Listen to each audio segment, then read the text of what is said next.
Devon, this thumb injury for Edgecombe. Listen, they're saying it's not serious. They're just gonna have an abundance of caution. But I hear that and just think, oh yeah, he's gonna lose the thumb. Like, do you believe them at all whenever they say something's not serious? Um, at least for summer league, I'll say because look, Hunter Salas missed game one because of an ankle injury he played last night. You knew VJ Edgecombe wasn't going to play in all three of these games. So instead of them saying rest, they said, you know what, he's got a little thumb thing and he's not going to play in a back-to-back Monday, Tuesday. Let's give him off Monday. Maybe he plays tonight against Memphis. And then the first game is on Thursday against Dylan Harper and the San Antonio Spurs. So in this case, Bill, I think I believe them just because they didn't want him to play in the back-to-back. Or just simply, you know what? We saw enough in game one. We'll let you rest up until we get to Las Vegas on Thursday. It feels like Alex Bump has a ton of momentum. Tell me about the national Bump and a Brink on the same team. Oh yeah, man. Yeah. I'm a bonk, right? Yes, absolutely. Woo! And we got a Barkey coming at some point. What can you tell me about Alex Bump's chances to make this team?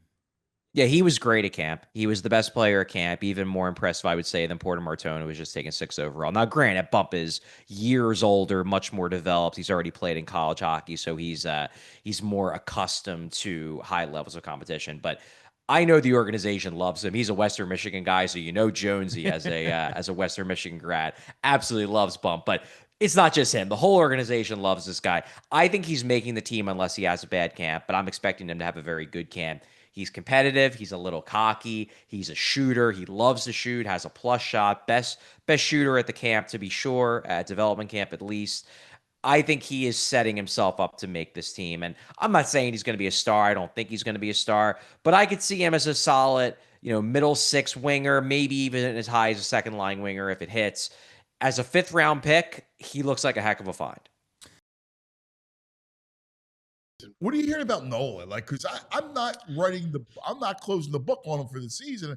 Like, I'm hoping that he comes back and could be a really, gets back to himself, and then he can contribute, in the back end of the rotation.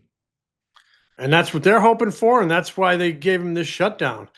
Get him on track physically. Get him a blow, get him a rest, and maybe get a 2-month sprint out of him where he can be a difference maker. They have not written off anything there. They're hoping for a major contribution from Aaron Nola.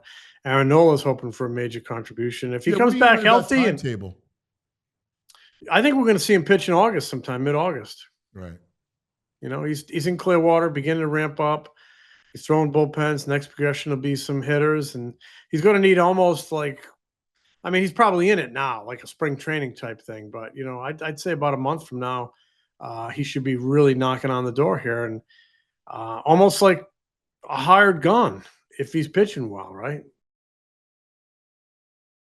How about Painter? What's the word on him?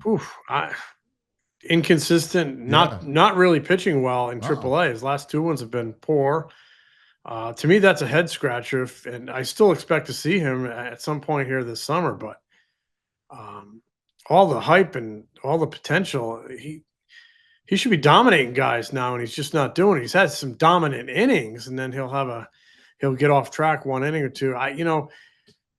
Everybody I talk to says, "Well, you got to be patient. He's still building workload, because he was off for 2 years." But he was throwing bullpens last summer. He pitched in the fall league. He was on the mound in spring training. He's been pitching in the minor leagues. I got to think that his workload is almost sufficient. He's got to start seeing some results here.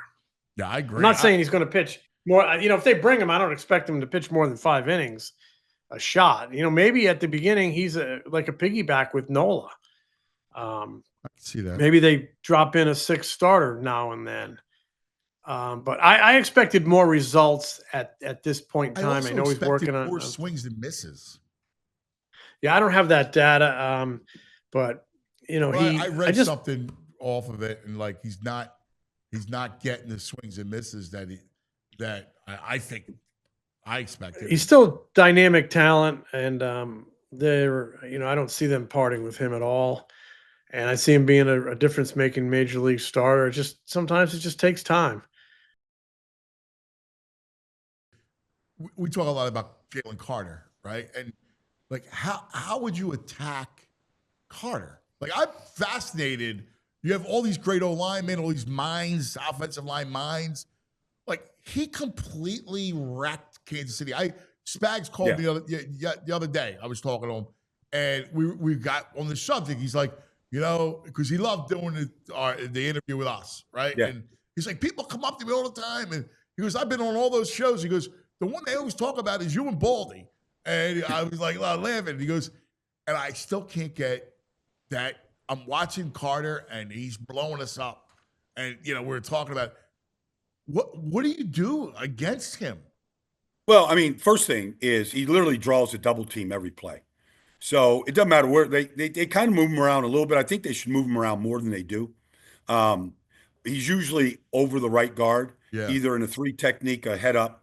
But he's now understanding that when the slide comes, it's probably better, like Aaron Donald did, to try to beat the guard on his upfield shoulder, because he's going to have, 4 eyes and 4 hands and 2 bodies going on him inside. Now, he still wins. He can still split that slide protection right there, like he did against the Rams at the end of the game to win that game for the Eagles. But, it becomes difficult. I was talking to Nolan Smith about this at the SAC Summit. And, like, if you're a guard, you want to set short, because he's very powerful, and try to get on him as quickly as you can. Now, he's got the ability to swat you, to rip you, like he can swim you. He can do all those things. So you have to be you got to be careful if you're inside. You don't want to get beat inside on the kid. But what happens is if you set high on him, and then the tackle is setting for the speed of Nolan Smith, you're going to get on different levels between guard and tackle. And Nolan Smith got an easy sack on 3rd down against Green Bay in a playoff game to Jordan Love, because the guard was setting high, and the tackle, Zach Tom, like he just opened up this gate for him to go in. Now, they fell into that. That wasn't a designed stunt. They fell into it. And once Jalen saw Nolan go inside, he knew he had to cover him outside in case Jordan Love busted outside against the pressure. So it's the games that they can run, and they call the games themselves. I was talking to Nolan about this. They call the games themselves. It's not from the sideline. And so they have a lot of freedom up front to run some of these games that they do.